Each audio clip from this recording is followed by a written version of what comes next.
In this video, I'm going to go over proving triangle similarity using angle-angle similarity, okay?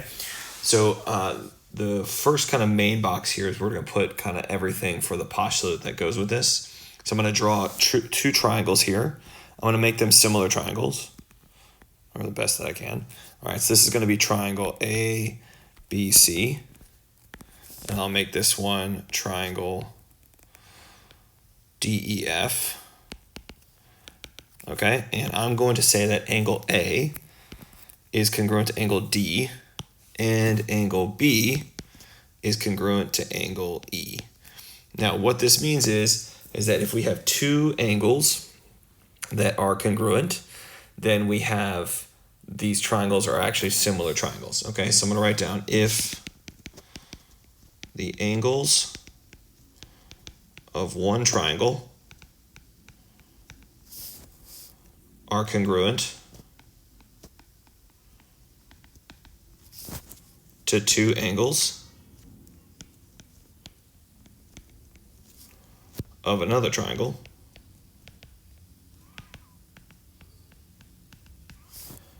then the triangles are similar.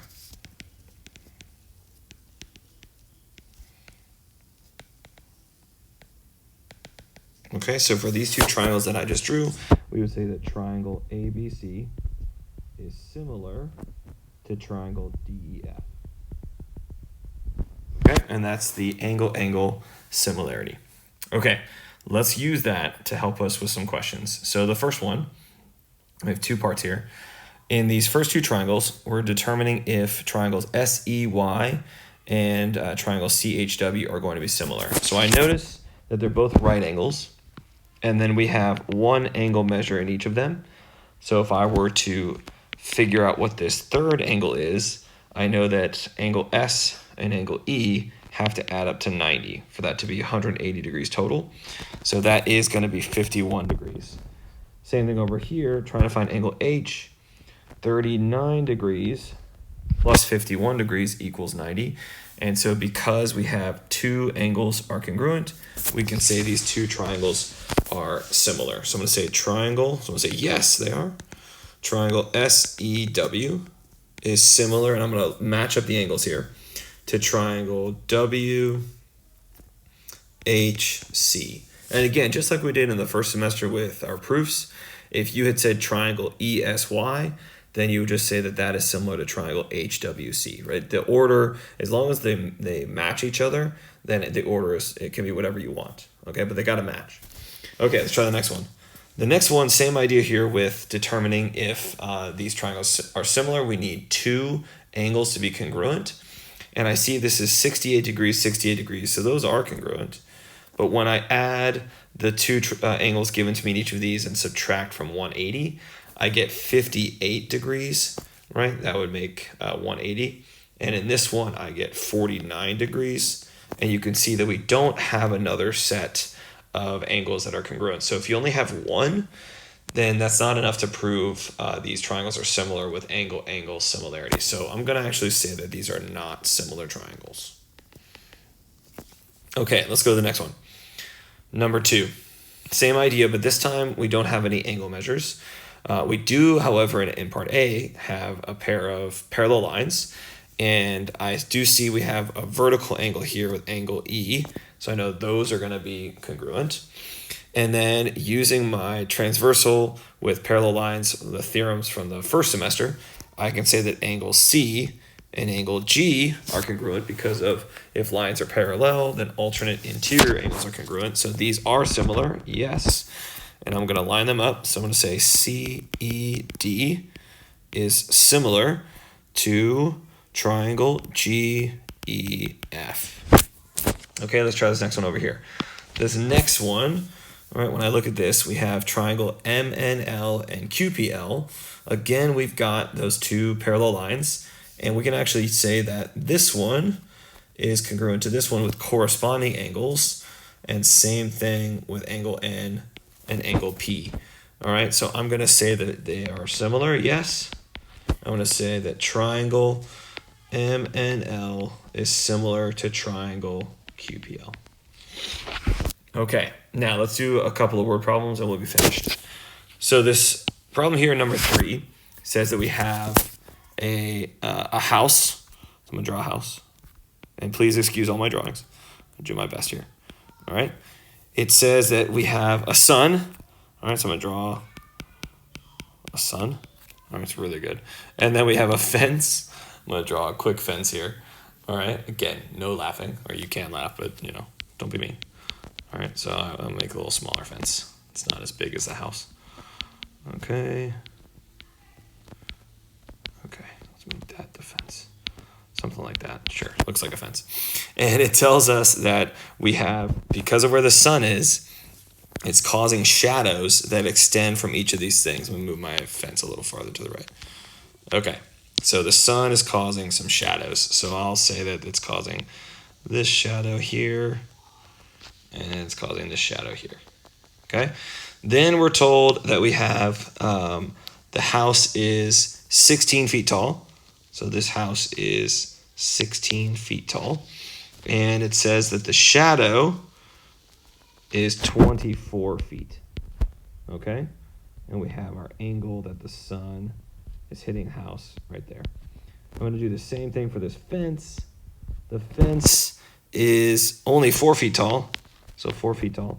And we're trying to figure out what is this length of the shadow that is created by the fence. Okay? Now, in order to do this, we need to have similar triangles to use this ratio. All right? So when I'm looking at this, it tells us that the sun's rays hit the house and the fence at the same angle. So this part of that sentence, or this question, helps us by saying that these are congruent. And then if you notice, these are both going to be 90-degree angles. So that is enough for us to use similar triangles based on angle-angle similarity. So I'm going to set up my ratio of 16 is the height of the house. I'll use the units. And 24 feet is the length of the shadow. So that's going to be equal to the ratio of 4 feet for the height of the fence over the length of the shadow. So doing our cross multiplication, setting those products equal to each other, we get 16 times the, let's reduce it first to make it easier on ourselves. Reducing this, we get, I believe that's going to be 1/4. No, not 1/4. What is this going to be? This is going to be divided by 8. There we go. 8 gives us 2/3 equals 4 feet over our unknown. Now we do our cross products a little simpler. And we get 4 times 3 is 12. 2 times that question mark, divide both sides by 2. And you get 6 feet for the length of the shadow cast by the fence. So 6 feet is our answer for the length of the shadow cast by the fence. All right. There's other ratios or fractions you could have set up. You could have done 16 over 4, and then you could have done 24 over question mark. You would get the same thing. So it's up to you on how you want to set it up, as long as you get those that ratio. Okay. All right. Here we go. The last one. Anna and Kevin both go for a hike in the mountains where they see a goat up on the mountain. Anna and Kevin are both looking up at the goat at the same angle. That's going to be important in the future, at the same angle. But Anna is standing 1,200 feet away from the mountain, and the goat is 200 feet above her head. If Kevin is standing 900 feet away from the mountain, how far above his head is the goat? So let me draw a mountain real quick. I'll draw my mountain. All right. And I'm going to draw my little goat. This is going to be real good. Okay, there's my goat. All right. And now I need to draw my two people. So I've got my, we'll say this is Anna over here, and this is Kevin over here. Kevin. Okay. And they're both looking up at the goat from where they are. Okay. And we're trying to figure out how far above the head of Kevin is this goat. All right, so I've got my two triangles here. All right, so you'll notice they're both right triangles, so that's good. And then we're also told that they are looking up, and that angle at which they are looking up is the same angle. So that will allow us to use the similar triangles with angle-angle similarity. Let's put in the numbers. All right, so Anna is standing 1,200 feet away from the mountain, and Kevin is 900 feet away. We know the goat is 200 feet above her head. So 200 feet above her head. And I'm trying to figure out how high the goat is above Kevin's head. All right, so this time I'll set it up where I have the 1,200 feet over the 900 feet. That ratio is going to be equal to 200 feet above her head over how high above Kevin's head. So let's do some reducing here. All right, taking out all of the zeros, that's 12/9. And then I can reduce that again, divide by 3, I get 4/3. All right, do my cross products, and I get 4 times my unknown equals 600. And I'm dividing 600 divided by 4. All right, 600 divided by 4 is going to be 150 feet. So that's 150. Try that again.